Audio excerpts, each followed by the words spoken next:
Hello friends, नमस्कार। स्वागत आम यूट्यूब चैनल ओडिया अध्ययन को। प्रिय बंधुगण, अति खुशी भाव में आपण मानक आगे व्यक्त करुच्ची आपण मानकर स्नेह श्रद्धा और भल पाइबा को पाथ्य करी आम ओडिया अध्ययन यूट्यूब चैनल टी निहाती भाव में आग को धीरे धीरे आगे। तेबे आशा करछि आजिर आलोचना आपण मानक पई हितकर हेबो, तेणु मूलरू शेष पर्यंत देखिबे।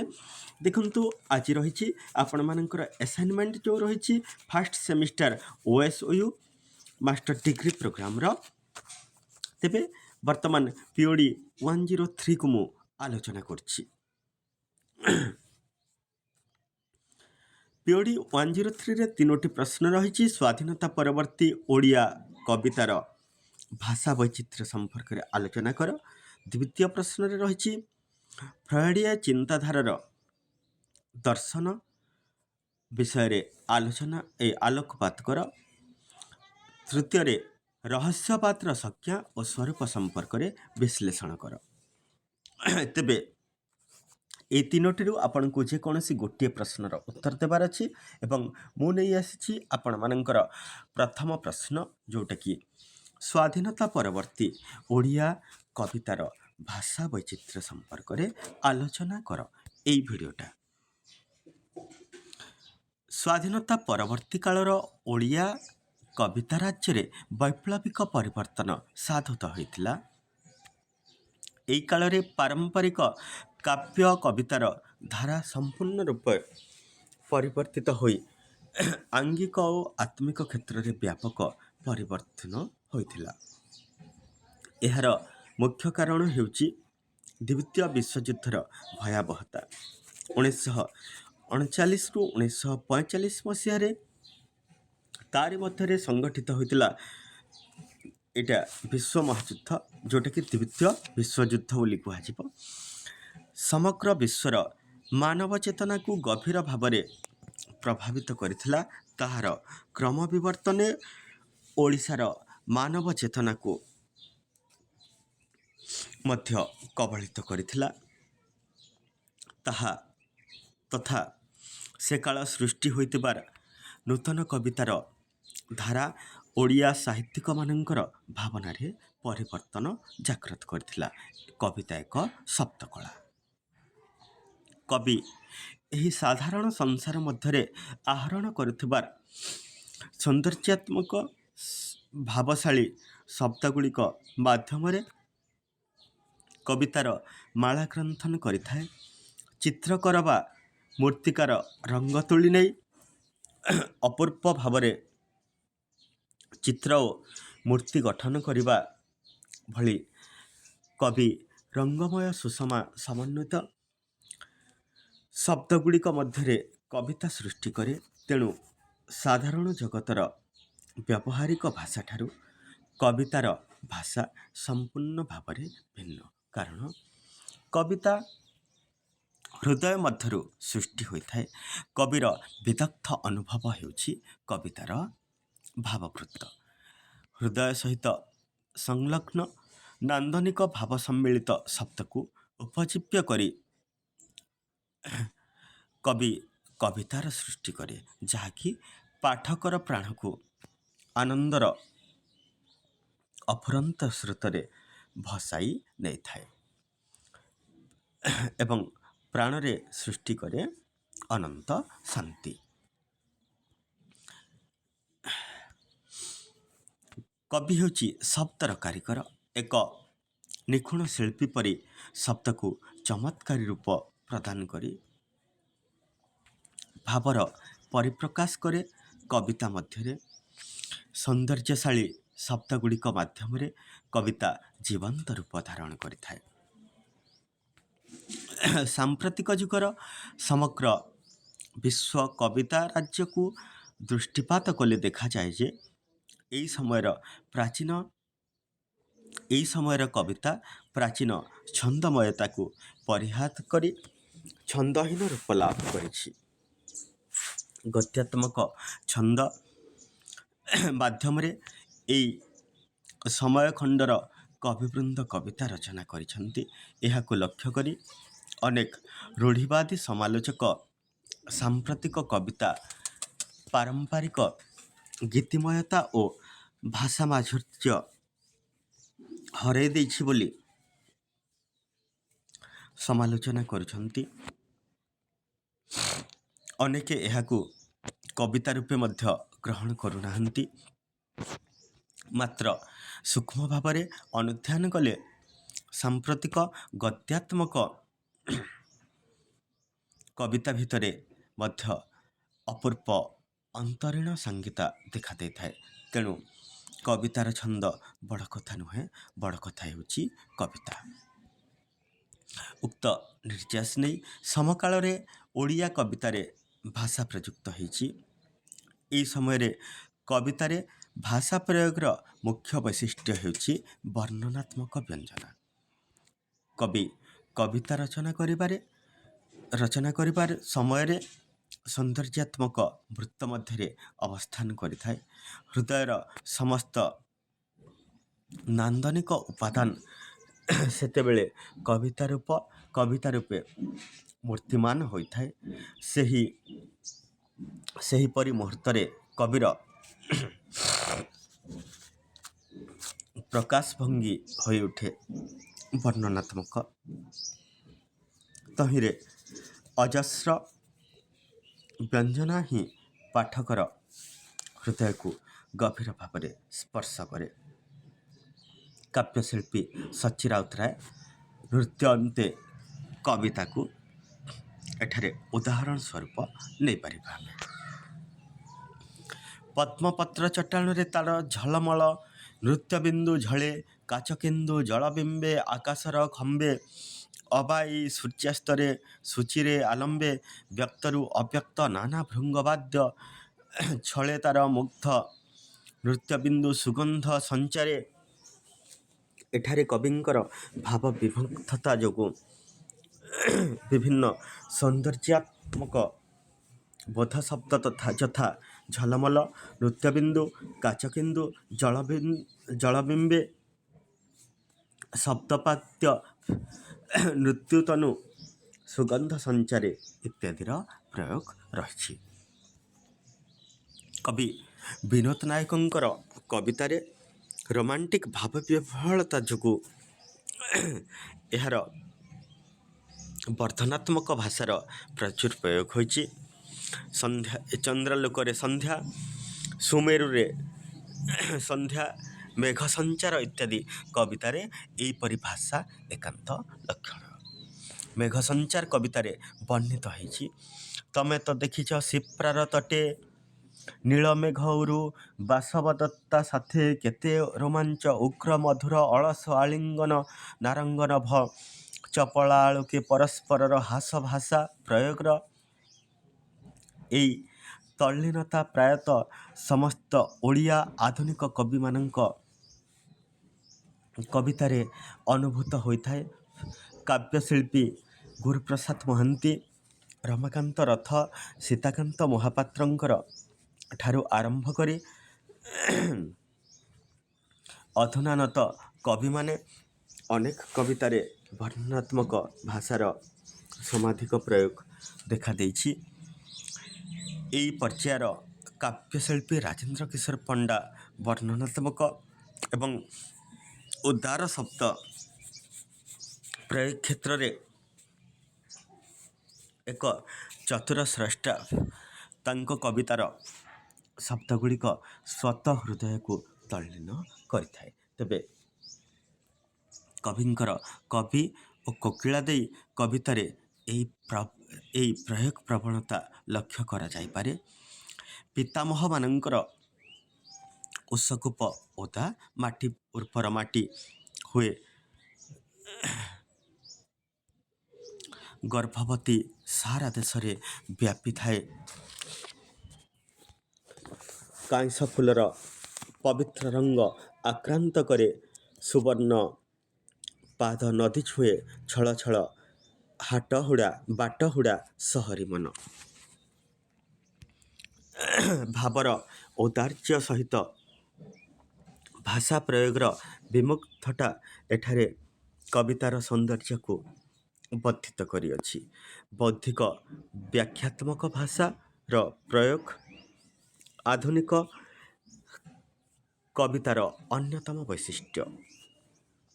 କବିତା ହୃଦୟର ଅନ୍ତଃସ୍ରୋତ ମଧ୍ୟରେ ସୃଷ୍ଟି ହେଲେ ହେଁ ଅନେକ କ୍ଷେତ୍ରରେ ଆଧୁନିକ ବୌଦ୍ଧିକ ଅନୁଭବ କବିର ଚେତନାକୁ ଯେ ପ୍ରଭାବିତ କରିଛି, ଏହାକୁ ଅସ୍ୱୀକାର କରିହେବ ନାହିଁ।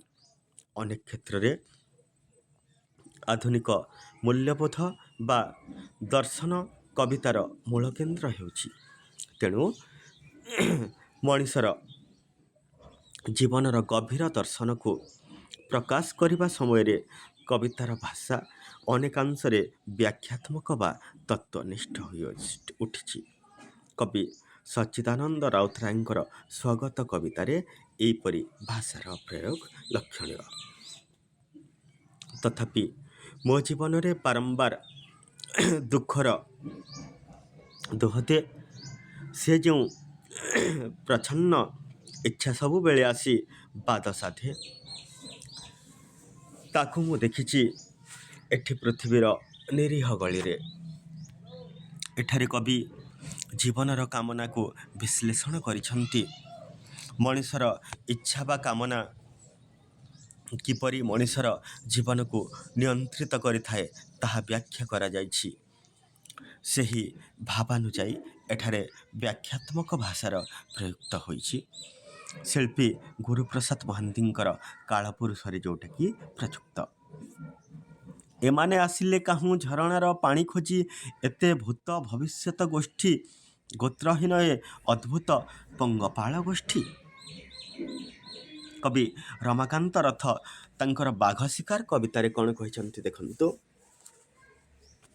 କୌଣସି ଅବ୍ୟବସ୍ଥିତ ଅସ୍ୱୀକାର ଦ୍ୱାରା ବାରମ୍ବାର ପ୍ରେମ ସୃଷ୍ଟି ହେଉଥିବ, ଯାହା ଥରେ ହଜିଲା ତାହାର ଆନୁଗତ୍ୟ ଦ୍ୱାରା ଏକ ଜର୍ଜରିତ ସନ୍ଧାନ ନ ହୋଇ କବୟିତ୍ରୀ ବ୍ରହ୍ମଶ୍ରୀ ମହାନ୍ତିଙ୍କର ଆକସ୍ମିକ ଏ ପତନ ଜାଣିଶୁଣି ନୁହେଁ କଦାପି, ତେବେ ଏ ଲଜ୍ଜା ଲହୁ ତର୍କରେ ହିଁ ମନ ମାନେ କେବେ।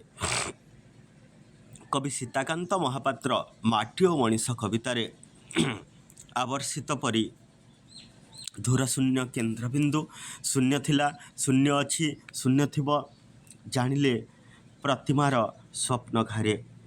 କମଳାକାନ୍ତ ଲେଙ୍କାଙ୍କର ଭୁଲ କବିତାରେ ଭୁଲ କରିବାଟା ମଣିଷର ରକ୍ତଗତ ସାବ୍ୟସ୍ତ ଅଧିକାର। କାରଣ ଭୁଲ ଇ ଠିକ୍ ଠାକ୍ ଚିହ୍ନାଇ ଦିଏ ତା ହାଡ଼ ମଜ୍ଜାର ରକ୍ତଗ୍ରନ୍ଥିର ଅସଲ ସତ୍ତା ଇତ୍ୟାଦି ସ୍ଥଳରେ କବିର ସୌନ୍ଦର୍ଯ୍ୟମୂଳକ ଭାବପ୍ରବଣତା ଅପେକ୍ଷା ବୌଦ୍ଧିକ ସିଦ୍ଧାନ୍ତ ଓ ଯୁକ୍ତିଯୁକ୍ତତା ପ୍ରକାଶ ରହିଅଛି।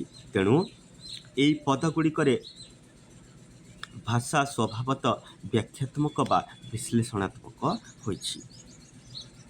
ଚିତ୍ରଭିତ୍ତିକ ଦୃଶ୍ୟପଟ ଭିତ୍ତିକ ଭାଷାର ପ୍ରୟୋଗରେ ଆଧୁନିକ କାବ୍ୟ ଭାଷାର ପ୍ରୟୋଗ ଆଧୁନିକ କାବ୍ୟ ଭାଷାର ଏକ ମୁଖ୍ୟ ବୈଶିଷ୍ଟ୍ୟ।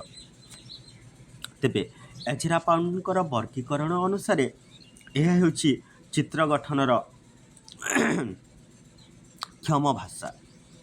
କବି ସ୍ୱକୀୟ ଶବ୍ଦ ପ୍ରୟୋଗ ମାଧ୍ୟମରେ ଯେଉଁ କାଳ୍ପନିକ ଦୃଶ୍ୟ ସୃଷ୍ଟି କରନ୍ତି, କବିତାରେ ତାହା ଜୀବନ୍ତ ରୂପ ଲାଭ କରିଥାଏ। ଓଡ଼ିଶାରେ ଆଧୁନିକ ଓଡ଼ିଆ କବିତାରେ ଏହି ପ୍ରକାର ଭାଷା ପ୍ରୟୋଗର ଅସଂଖ୍ୟ ଉଦାହରଣ ଦେଖାଯାଇଥାଏ। ଯେମିତିକି କାବ୍ୟଶିଳ୍ପୀ ସଚ୍ଚିଦାନନ୍ଦ ରାଉତରାୟଙ୍କର ପ୍ରତିମା ନାୟକ କବିତାରେ ଭାଷାର ପ୍ରୟୋଗ ଲକ୍ଷଣୀୟ। ଏଠାରେ କବି ବର୍ଣ୍ଣନା ଆକାଶରେ ଫିକା ଜହ୍ନ ସାବୁନର ଫେଣ ପରି ସଫା ଆଲୁଅ ଓ ଅନ୍ଧାରର ମଧ୍ୟ ସେ ଯେ କରିଅଛି ରଫାଦଫା ବହୁଦୂରେ ଯନ୍ତ୍ରଶାଲେ ଚିମ୍ନିଟା କାଶେ ନିଜ ଛାଏଁ ଧାନ ସିଢ଼ି ନଦୀ ଟପି ଆଠଟାର ଡାକଗାଡ଼ି ଧାଏଁ ଏଠି କବି ସାନ୍ଧ୍ୟ ପରିବେଶର ଏକ ସୁନ୍ଦର ଚିତ୍ର ଅଙ୍କନ କରିଛନ୍ତି। ଦୃଶ୍ୟଟି ଅନୁରୂପ ଶବ୍ଦ ସଂଯୋଜନା ମାଧ୍ୟମରେ ହିଁ ସାକାର ଓ ପରିପୂର୍ଣ୍ଣ ହୋଇଛି। ବିନୋଦ ଚନ୍ଦ୍ର ନାୟକଙ୍କର ଗ୍ରାମପଥ, ଚନ୍ଦ୍ରାଲୋକରେ ସନ୍ଧ୍ୟା ଇତ୍ୟାଦି କବିତାରେ ଏଭଳି ଭାଷା ପ୍ରଯୁକ୍ତ ହୋଇଅଛି। କାବ୍ୟଶିଳ୍ପୀ ସୀତାକାନ୍ତ ମହାପାତ୍ର ବସ୍ର ଦର୍ପଣରେ ସୂର୍ଯ୍ୟାସ୍ତ କବିତାରେ ବର୍ଣ୍ଣିତ ହୋଇଛି। ଗୋରୁପଳ ଗାଈ ଜଗୁଆଳ, ମୁଣ୍ଡରେ ଜାଲେଣୀ କାଠ ଶ୍ରମିକର ଦଳ, ସାଇକେଲ ଆରୋହୀ ଓ ବସ୍ ରାସ୍ତା ପଥଚାରୀ। ତେବେ ଉପରୋକ୍ତ କବିତାଂଶ ଗୁଡ଼ିକର ଭାବ ହୁଏତ ବାସ୍ତବ ପୃଥିବୀର, ମାତ୍ର ତହିଁରେ ପରିବେଶିତ ଭାଷା ସମ୍ପର୍କରେ ପାଠକ ଆସିଲେ ଏକ ସୌନ୍ଦର୍ଯ୍ୟାତ୍ମକ ବୋଧାତ୍ମକ ଆନନ୍ଦ ଲାଭ କରିଥାଏ। ଲୌକିକ ଭାଷା ବା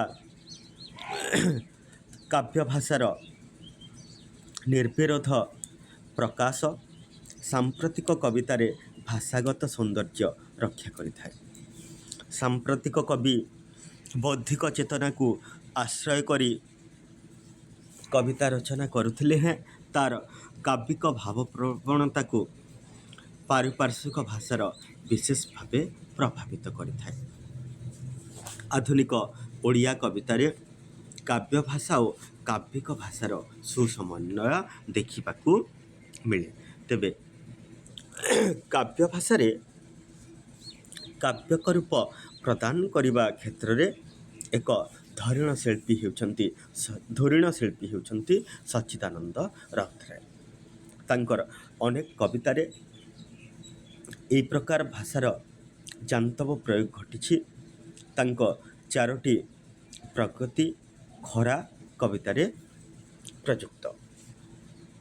ପିଇ ଟୋପେ ପାଣି ଖରା, କ୍ଲପ ମାରେ ପୁଣି ନେଳି ନେଳି ପାଣିର ଖରାରେ, ଗଛେ ଗଛେ ନେଥ ଛେଚ, ଜାମୁ ଫଳ ପାଚିଲା ବେଳର। ଏଠାରେ କବି ନିହାତି ଭାବରେ ସାଧାରଣ ଶବ୍ଦଗୁଡ଼ିକର ପ୍ରୟୋଗ ପୂର୍ବକ କବିତାର ଭାବକୁ ସୂର୍ଯ୍ୟାୟଶାଳୀ କରିଛନ୍ତି। ଆଧୁନିକ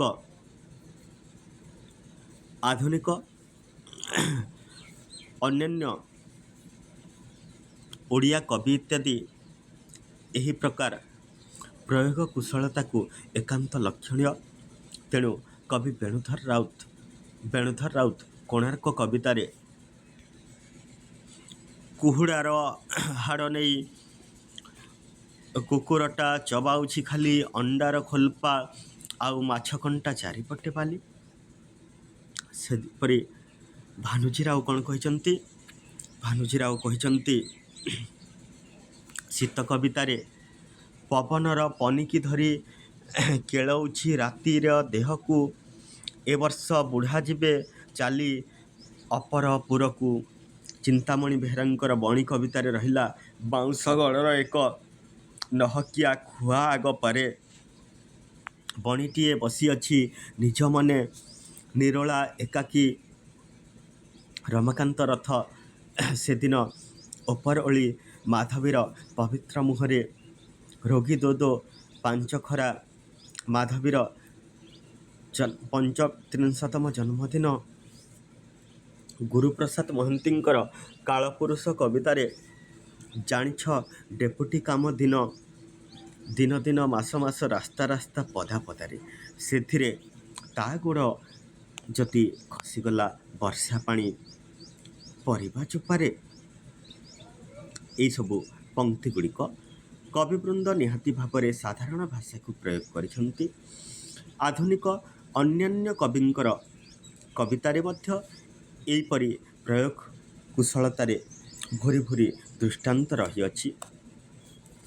ସାଧାରଣ ଶବ୍ଦଗୁଡ଼ିକର ପ୍ରୟୋଗ ମାଧ୍ୟମରେ ଏହି କବିତାଗୁଡ଼ିକର ଭାବ ସୌନ୍ଦର୍ଯ୍ୟ ହରାଇ ନାହାନ୍ତି, ବରଂ ଏହାଦ୍ୱାରା କବିତାର ସୌନ୍ଦର୍ଯ୍ୟ ଆହୁରି ବର୍ଦ୍ଧିତ ହୋଇପାରିଛି। ସୁତରାଂ ଆଧୁନିକ ଓଡ଼ିଆ କବିବୃନ୍ଦ ପାରମ୍ପରିକ କବିତାର ଭାଷାକୁ ପରିବର୍ତ୍ତନ ପୂର୍ବକ ଉପରୋକ୍ତ ଭାଷାଗୁଡ଼ିକ ମାଧ୍ୟମରେ ଆପଣାର କବିତାକୁ ପରିବେଷଣ କରିଛନ୍ତି। ତେଣୁ ଏହା ପରମ୍ପରାଠାରୁ ଭିନ୍ନ ସ୍ୱାଦ ପ୍ରଦାନ ପୂର୍ବକ ନୂତନ ରୂପ ଲାଭ କରିବାର ସାମର୍ଥ୍ୟ ଅର୍ଜନ କରିଛି। ତେଣୁ ସେହି ଦୃଷ୍ଟିକୋଣରେ ଏହା ଅତ୍ୟନ୍ତ ମହତ୍ତ୍ୱପୂର୍ଣ୍ଣ। ସ୍ୱାଧୀନତା ପରବର୍ତ୍ତୀ ଓଡ଼ିଆ କବିତାଗୁଡ଼ିକରେ ମଧ୍ୟ ମାନବବାଦୀ ଚିନ୍ତାଧାରାର ଅନେକ ପ୍ରୟୋଗ ଦେଖାଯାଇଛି। ସମକାଳରେ ଯଶସ୍ୱୀ ସ୍ରଷ୍ଟା ସଚ୍ଚିଦାନନ୍ଦ ରାଉତରାୟଙ୍କର ପ୍ରଶ୍ନବାଚୀ ଏ ସାପରଫଣା କବିତାରେ କବି ମଣିଷର ଅସହାୟତା ପାଇଁ ପ୍ରଶ୍ନ ତୋଳିଛନ୍ତି। ଏହି ସଂସାରରେ କିଛି ମୁଖାପିନ୍ଧା ମଣିଷ ଅଛନ୍ତି ଯେଉଁମାନଙ୍କର ପାଇଁକି ଅନ୍ୟ ମଣିଷମାନେ ନିର୍ଯାତନା ଭୋଗୁଛନ୍ତି। ତେବେ କବିମାନଙ୍କର ଭାଷାରେ ଭୋକିଲାକୁ ଭୋକେ ରଖ, ଏ ଯେଉଁ ଧର୍ମ ବିତରଣ ମଣିଷକୁ ପଛେ ରଖ, ଦେଶ ଧର୍ମ ଜାତିର ବୟାନ ଇଏ ସବୁ କାହିଁ, ଏସବୁ ଅର୍ଥ କ'ଣ ମଣିଷ ସବୁରି ଆଗେ ନା ତା'ର ଖୋଳ? ଏହିସବୁ ହେଲା କବିତା ବହିର ଲକ୍ଷଣ। ତେବେ ପ୍ରିୟ ବନ୍ଧୁଗଣ, ଆଶା କରୁଛି ଏହି ଆଲୋଚନାଟା ଆପଣମାନଙ୍କର କାର୍ଯ୍ୟରେ ନିହାତି ଭାବରେ ଆସିବ। ଏତେ ସମୟ ଧରି ଆପଣମାନେ ଆମ ସହିତ ଜଡ଼ିତ ହୋଇ ମୂଳରୁ ଶେଷ ପର୍ଯ୍ୟନ୍ତ এই ଭିଡ଼ିଓଟିକୁ ଦେଖିଥିବାରୁ ବହୁତ ବହୁତ ଧନ୍ୟବାଦ ଜ୍ଞାପନ କରୁଛି ଏବଂ 7735664589ରେ ଯୋଗାଯୋଗ କରି ଯଦି PDF ଚାହୁଁଛନ୍ତି ତାହେଲେ ଆପଣମାନେ ନେଇପାରିବେ। କିନ୍ତୁ PDFଟା ସେଇଟା ଦେୟମୁକ୍ତ ନୁହଁ, ସେଇଥିପାଇଁ ଆପଣଙ୍କୁ କିଛି ପାଉଣା ଦେବାକୁ ହେବ। ତେବେ ଆଶା କରୁଛି ଆଜିର ଆଲୋଚନାରେ ଆପଣମାନେ ନିହାତି ଖୁସି। ପରବର୍ତ୍ତୀ ଆଲୋଚନା POD 104 ଏବଂ 105 ସବୁ ଭିଡ଼ିଓ ଗୁଡ଼ିକ ଆପଣମାନେ ଦେଖନ୍ତୁ। ଧନ୍ୟବାଦ, ନମସ୍କାର।